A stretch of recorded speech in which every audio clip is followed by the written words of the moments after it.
Principalmente nos dijeron que teníamos que investigar sobre el tema del conflicto armado en Colombia y sus variantes. Entonces me basé en una mujer que fue una lideresa de la OFA, una organización para la protección de mujeres. Ella también protegía a los campesinos que vivían dentro del conflicto armado, ayudaba a proteger las tierras y se las devolvía, y por lo mismo tenía enemigos en grupos paramilitares. Retomar este tipo de ejercicios en la escuela es importante porque en la ciudad pocas veces sentimos los rezagos de la violencia de manera directa. El ejercicio empezó haciendo conciencia de cuáles son esas formas de violencia que nosotros vivimos en el cotidiano en las ciudades y de qué manera pueden estar ligadas a estos ejercicios de macroviolencias alrededor del país, cuál ha sido el papel del Estado, el papel de los grupos insurgentes, el papel de nosotros como a partir de la omisión de este tipo de violencia. En la ciudad normalmente se crean nichos en los que no se permite reconocer toda esta violencia que se vive en las provincias.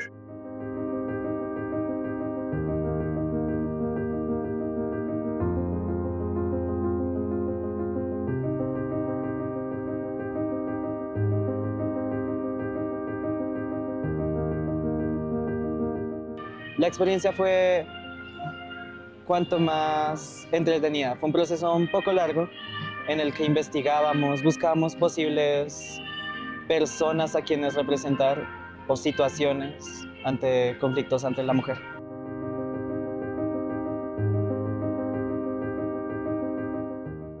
Esta imagen yo la saco de la Comisión de la Verdad, en un capítulo muy interesante en donde se relata la historia de una fiscal, de una entrevista. En una entrevista, la periodista le pregunta a uno de los hombres que estuvo incluido en este acto de asesinato cómo la asesinaron y qué hicieron con ella. Este ejercicio se vuelve potente en la medida en que los estudiantes no solo generan conciencia sobre el conflicto en el país, sino que empiezan a crear un pensamiento crítico alrededor de cuáles son las transformaciones sociales que el país necesita. Y creo yo que ese es el aporte más importante que este tipo de temáticas tienen en el aula. Cómo nosotros podemos empezar a transformar nuestro país y nuestra sociedad desde el simple ejercicio de la conciencia social. Los procesos de memoria se deberían mantener. Hay gente que no es consciente de muchas cosas que vive, demasiadas. Los procesos de memoria hacen que personas como nosotros, estudiantes, jóvenes, seamos conscientes de lo que estamos viviendo, de lo que vive el país. Hay gente que ni siquiera sabe que estamos en guerras o cosas así, o incluso conocer el pasado e historia de lo que hemos vivido y lo que nos ha hecho hasta ahora.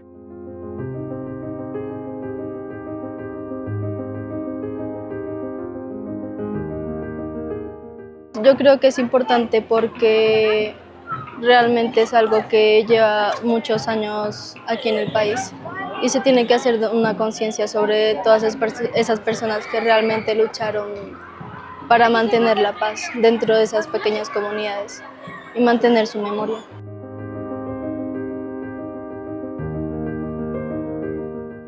Yo siento que este proceso es importante porque uno como que expande más su conocimiento y abre más su mente hacia lo que está pasando alrededor del país o lo que ya pasó, porque siento que esas cosas no se deberían de olvidar y deberíamos seguir trabajando en más proyectos así.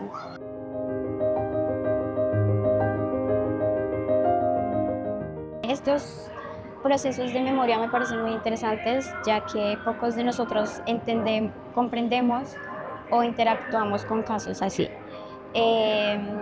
Me parece muy interesante a la vez que pongan en memoria a todas esas personas que han luchado y han sacrificado su vida para salvar a muchos de las personas que de pronto hoy en día aún siguen vivas, otras desgraciadamente no, pero esto lo hace significativo porque aún se guardan esas personas en la memoria.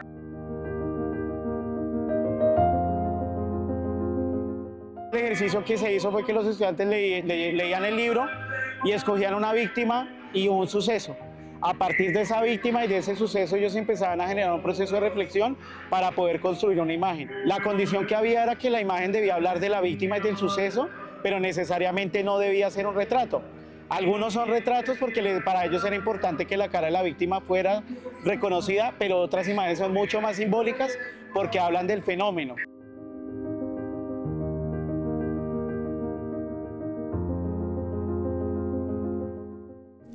Somos Memorias Vivas.